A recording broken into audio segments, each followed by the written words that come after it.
Kristi Noem is speaking live. Let's head there. Those elected officials and those that step up into public service is to fulfill our duty to protect American citizens, that they should come first under our Constitution and our laws, and they should be prioritized, and especially over other people who are from other countries.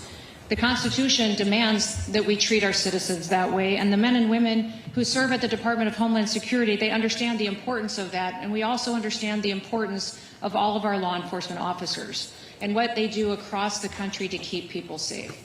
The department was formed after the horrific events on 9/11, and just 2 years later, as Congress put the department together with the support of the president, 23 different agencies who had a nexus and a focus on defending the homeland were put in order to make sure that they were all following the same mission every single day. So it's a very diverse department. It not only has FLETC in it that trains over 130 different federal law enforcement agencies and officers from those agencies. It also includes CBP, ICE, CWMD, which is countering weapons of mass destruction. So some of you may have gone through some of those trainings to help us detect some of the threats here in our homeland, and also some of the trainings that it takes as far as responding to fires and 911 calls in different specific situations. We have intelligence agencies. We also cover FEMA. FEMA is a disaster response agency, but it also is the agency that's entrusted to run the government on our very worst day.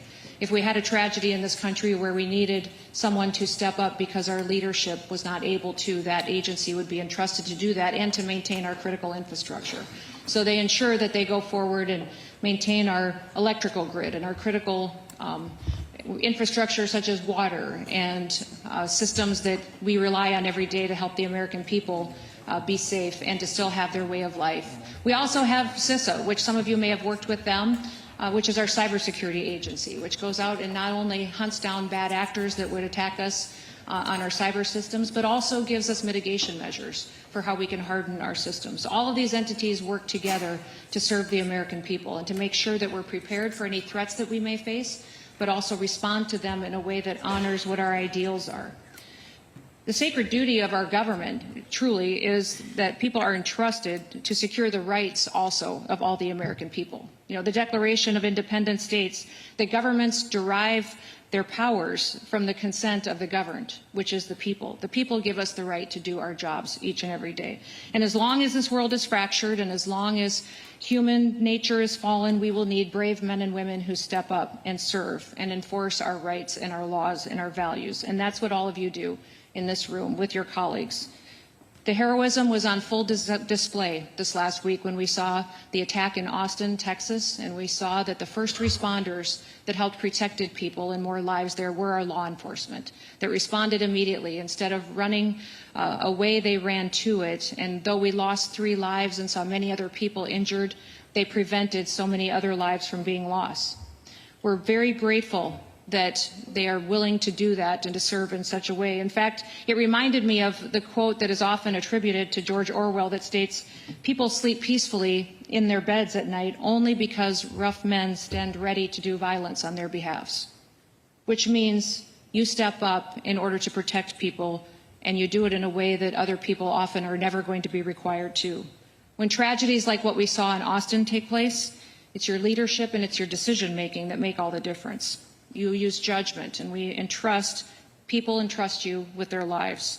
You're on the front lines of leadership, and you have the responsibility of guiding and also shaping the next generation. So we thank you for that, and we thank you for what you do.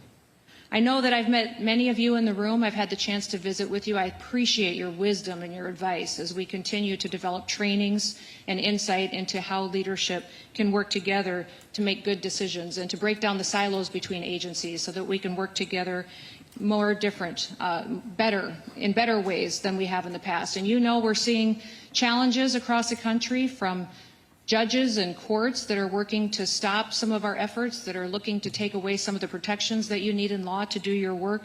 And then also we're seeing some challenges from sanctuary states and sanctuary cities. In fact, after I get done sharing a few more words, I want to hear your questions on ways that we can help you do your jobs. If you're in a situation where the laws may be a little different than it is in other states, or you may have unique challenges that perhaps we could work together on to find ways to help you bring criminals to justice and to protect your community from public safety threats. America is the greatest country in the world. and it's the greatest country in the world that has great cities and great communities. Regardless of where people live, we need to make sure that they have an opportunity to go to work every day safely and to send their kids to school safely every day.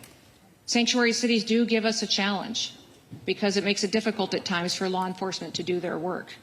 And we see that many times when a city cooperates with the federal government, cooperates with our federal officers, that it is safer. In fact, 7 of our top 10 safest countries in the nation are not sanctuary cities. They're cities where the local law enforcement partners with us. They partner with our federal agencies, with the FBI, DEA, ATF, CBP, ICE, and our operations.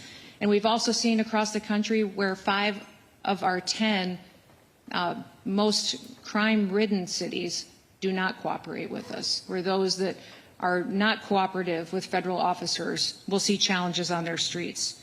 We've seen a lot of different situations from city to city. The one thing I would encourage you that no matter how frustrated you may be with some of that we can find a way to work together to do some good work for our people. In fact, even in Memphis, where we saw different leadership, we had different parties in the governorship and in the mayor, we still were able to arrest and bring to justice over 2,600 criminals, and in a way that significantly dropped their crime rate and significantly helped those communities continue to take those public safety threats off the streets.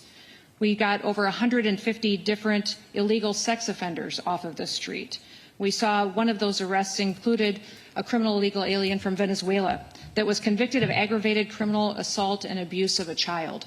I'm thankful that that individual is no longer on the streets because of the cooperation of those local law enforcement. We have agreements across the country called 287G agreements. I'm sure you're familiar with them, but there is 3 different models that are available. One is a jail model that helps us with some detention. The other is a warrant service officer model that is extremely helpful for us to make sure that we can take jurisdiction or of an individual who's a criminal in the safety of an environment of a courthouse or a jail, and they can be turned over to ICE so that we have the ability to return them back. Kristi. Hey, Sean Hannity here. Hey, click here to subscribe to Fox News YouTube page and catch our hottest interviews and most compelling analysis. You will not get it anywhere else.